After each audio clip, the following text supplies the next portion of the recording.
இன்றைய தினத்தினுடைய ஆன்மீக தகவலாக நம்ம என்ன பார்க்க போறோம் சொல்லி பார்த்தோம்னா, சரவணன் அப்படிங்கிற ஒரு நேயர் கேள்வி கேட்டிருக்கார். அவருடைய கேள்வி என்னன்னு சொல்லி பார்த்தோம்னா, இந்த பித்ருதோஷம்னு சொல்றா இல்லையா? இந்த பித்ருதோஷத்தினை அறிந்து கொள்வது எப்படி? அதே மாதிரி அந்த பரம்பரையிலே முன்னோர் சாபம் என்பது இருக்கிறதுலாம் சொல்றா இல்லையா? இந்த முன்னோர் சாபம் இருக்கிறதா இல்லையா என்பதை எப்படி தெரிந்து கொள்ள முடியும் என்பதுதான் அவருடைய கேள்வியாக அமைந்திருக்கிறது. ஒருவருடைய வீட்டுல முன்னோர்கள் சாபம் இருக்கிறது அப்படின்னு சொல்லி பார்த்தோம்னா, அது கண்கூடாக பார்க்கின்ற விஷயங்களை வைத்தும் தீர்மானிக்க முடியும். தொடர்ந்து அவங்க வீட்டுல ஏதோ ஒரு துக்ககரமான விஷயங்கள் மட்டுமே இருந்து கொண்டிருக்கும். அந்த வீட்டுக்குள்ள நுழையும் போதே நமக்கு தெரியுமா, ஒரு மாதிரி ஒரு சூனியமான ஒரு மனநிலையை உணர முடியும். ஒரு ஃப்ரெஷ்னஸே இல்லாம, ஒரு ஹாப்பினஸ்ஸே இல்லாம, என்னைக்கோ ஒரு நாள் ஒரு வீட்டுல குடும்பத்துல சண்டை நடக்கிறது அப்படிங்கிறது வேற.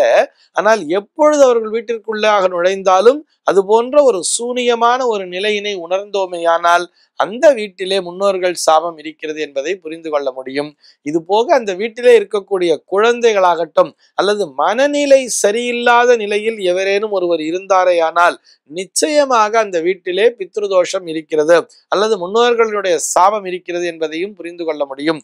நல்லா படிச்சுக்கிட்டே இருந்தான் சார் என் பையன், திடீர்னு பார்த்தா அவன் அப்படியே டல்லானா, கொஞ்சம் கொஞ்சமா அவன் ரூமை விட்டே வெளியிலேயே வர்றதில்ல. எப்ப பார்த்தாலும் ரூமுக்குள்ள போய் கதவை மூடிக்கிறான். என்ன பண்றான்னே தெரியல. எந்த நேரத்துல எழுந்திருக்கிறான், எந்த நேரத்துல குளிக்கிறான்னே தெரியல. திடீர்னு பசிச்சா வெளியே வருவா, உள்ள சமயக்கட்டுக்கு போவா, என்ன இருக்கோ பார்த்து அவனே எடுத்து போட்டுப்பா, சாப்பிடுவா, திடீர்னு போய் படுத்துப்பா. அது சாப்பிட்றது கூட ஒரு ரெகுலரான ஒரு டைம்ல இல்ல. மத்தியானம் 2 மணிக்கு எழுந்துச்சு வெளியில வரா, திடீர்னு பார்த்தா ராத்திரி 1 மணிக்கு எழுச்சி வந்து சாப்பிட்றான். அப்படிங்கிற மாதிரி எல்லாம் ஒரு அப்நார்மாலிட்டி அப்படிங்கிற விஷயத்த சொல்றோம் இல்லையா? இயற்கைக்கு மாறான ஒரு விஷயங்களை அந்த வீட்டிலே இருக்கக்கூடிய அந்த நபர்கள் செய்கிறார்கள் அப்படின்னு சொன்னாலே அங்கே அந்த முன்னோர்களுடைய சாபமோ அல்லது பித்ருதோஷமோ என்பது இருக்கிறது என்பதை புரிந்து கொள்ள வேண்டும். இது அத்தனையுமே நம்ம பிராக்டிக்கலா, அதாவது கண்கூடாக பார்க்கின்ற விஷயங்கள் அப்படின்னு சொல்றோம். இது போக ஜோதிடவியல் ரீதியாகவும் அறிந்து கொள்ள முடியும். ஒருவருடைய ஜாதகத்திலே அந்த 9ஆம் பாவம் என்பதை அது பித்ருஸ்தானம் அல்லது பூர்வ புண்ணியஸ்தானம் என்ற பெயரிலே அழைக்கிறார்கள். பரம்பரையிலே இருக்கக்கூடிய விஷயங்களை இந்த 9ஆம் பாவம் மற்றும் 5ஆம் பாவகம் இது இரண்டையும் தொடர்பு படுத்தி பார்க்கிறார்கள். லக்னபாவம், 5ஆம் பாவம் மற்றும் 9ஆம் பாவம் இந்த மூன்றையும் தொடர்பு படுத்தி இவர்களுடைய ஜாதகத்திலே பித்ருதோஷம் என்பது இருக்கிறதா அல்லது முன்னோர்களுடைய சாபம் என்பது இருக்கிறதா என்பதை பார்க்கிறார்கள். அதுல ஒரு சூரியன் கேத்துவனுடைய சேர்க்கை, அதாவது சூரியன் என்பதை பித்ருகாரகன் என்ற பெயரிலே சொல்கிறார்கள்.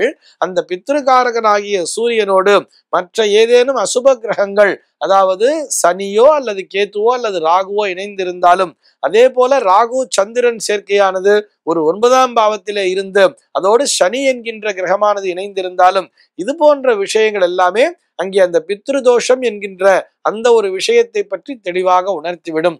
ஆனா இன்னைக்கு என்ன பண்றா அப்படின்னு சொல்லி பார்த்தோம்னா, யாரை பார்த்தாலுமே பித்ருதோஷம், எதற்கெடுத்தாலும் ஒரு பித்ருதோஷம். பையனுக்கு ஒரு வேலை கிடைக்கலன்னு சொன்னா உடனே உங்க வீட்டுல முன்னோர் சாபம் இருக்கு, கல்யாணத்துல லேட் ஆகுது சொன்னா உடனே பித்ருதோஷம் இருக்கு, முன்னோர் சாபம் இருக்கு அப்படிங்கிற மாதிரி எல்லாம் நிறைய விஷயங்களை தவறாகவும் சொல்லி கொண்டிருக்கிறார்கள்.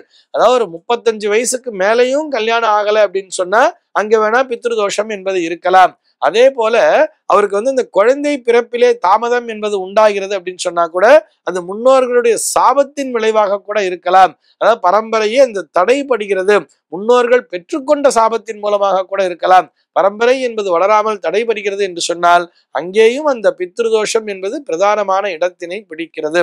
ஆக நமக்கான பிரச்சனை என்ன என்பதை புரிந்து கொள்ள வேண்டும். நமக்கு மனதிலே ஒரு சந்தோஷம் என்பது இல்லை, அதாவது ஒரு நிம்மதி என்பது இல்லை என்று சொன்னாலே, அந்த வீடு ஒரு சூனியமான ஒரு வீடாக காட்சி அளித்தாலே அந்த வீட்டிலே கண்டிப்பாக பித்ருதோஷம் என்பது இருக்கும். அந்த குடும்ப தலைவியாலேயே நேரத்திற்கு எழுந்து வாசல் தெளிக்க முடியாது, ஒரு கோலம் போட முடியாது, வீட்டிலே ஒரு விளக்கேற்றுது அப்படிங்கிறதையே சரியான நேரத்திலே செய்ய இயலாமல், காலையில குளிச்சுட்டு ஒரு 6 மணிக்குள்ள, ஒரு 6ல இருந்து ஒரு 7 மணிக்குள்ள விளக்கேற்றணும்னு வச்சிருந்தா இவர்கள் எழுந்து விளக்கேற்றுறதே பார்த்தோம்னா ஒரு 9:30 மணிக்கு ஒரு 10 மணிக்கும் போய் விளக்கேற்றுவா. இந்த மாதிரி இருந்தாலே அங்கே பித்ருதோஷம் என்பது பிரதானமான இடத்தினை பிடிக்கிறது என்பதையும் புரிந்து கொள்ள வேண்டும். ஆக நமக்கு இருக்கக்கூடிய பிரச்சனைகளை ஜோதிடரிடம் கொண்டு போய் சொல்லி அந்த ஜாதகத்தை பார்த்து அலசி ஆராய்ந்து தெரிந்து கொள்ள வேண்டியது. சரி சார், இந்த பித்ருதோஷத்தை போக்குவது எப்படி? அதாவது திலஹோமம் பண்ணுன்னு சொல்றா, இல்லைன்னா முன்னோர் வழிபாட்டினை சரிவர மேற்கொள்ளுங்கள் சொல்றா, நிறைய சம்பிரதாயங்கள் எல்லாம் சொல்றா. இதெல்லாம் போயிடுச்சா, நமக்கு அந்த தோஷமானது நீங்கி விட்டதா என்பதை எப்படி தெரிந்து கொள்ள வேண்டும்னு சொன்னா, அதையும் நம்ம பிராக்டிக்கலாவே பார்க்கலாம். நம்ம சொன்ன விஷயங்கள் இருக்கு இல்லையா, இயற்கைக்கு மாறாக இருக்கக்கூடிய விஷயங்கள்லாம் கொஞ்சம் கொஞ்சமா சரியாக வந்து, நம்ம வீட்டு பிள்ளையை கூட சரியான நேரத்திலே எழுந்து வந்து அவன் குளிச்சு சாப்பிட்றான் அப்படின்னு சொன்னா, அவனுடைய மனதிலே ஒரு மகிழ்ச்சி என்பது இருக்கிறது என்று சொன்னாலே, வீட்டிலே ஒரு இன்பமயமான ஒரு சூழல் என்பதை உணர்ந்தாலே அந்த பித்ருதோஷம் என்பது அந்த வீட்டிலிருந்து விலகிவிட்டது என்பதையும் புரிந்து கொள்ள முடியும். இந்த தகவலோடு இன்றைய தினம் நான் உங்களிடமிருந்து விடைபெற்றுக் கொள்கிறேன். மீண்டும் உங்கள் அனைவரையும் நாளைய தினம் ஒரு சுவாரஸ்யமான தகவலோடு சந்திக்கிறேன். எம்பெருமானினுடைய திருவருளினாலே இந்த நாள் உங்கள் அனைவருக்கும் சுப தினமாக அமைவதற்கு வாழ்த்துக்கள்.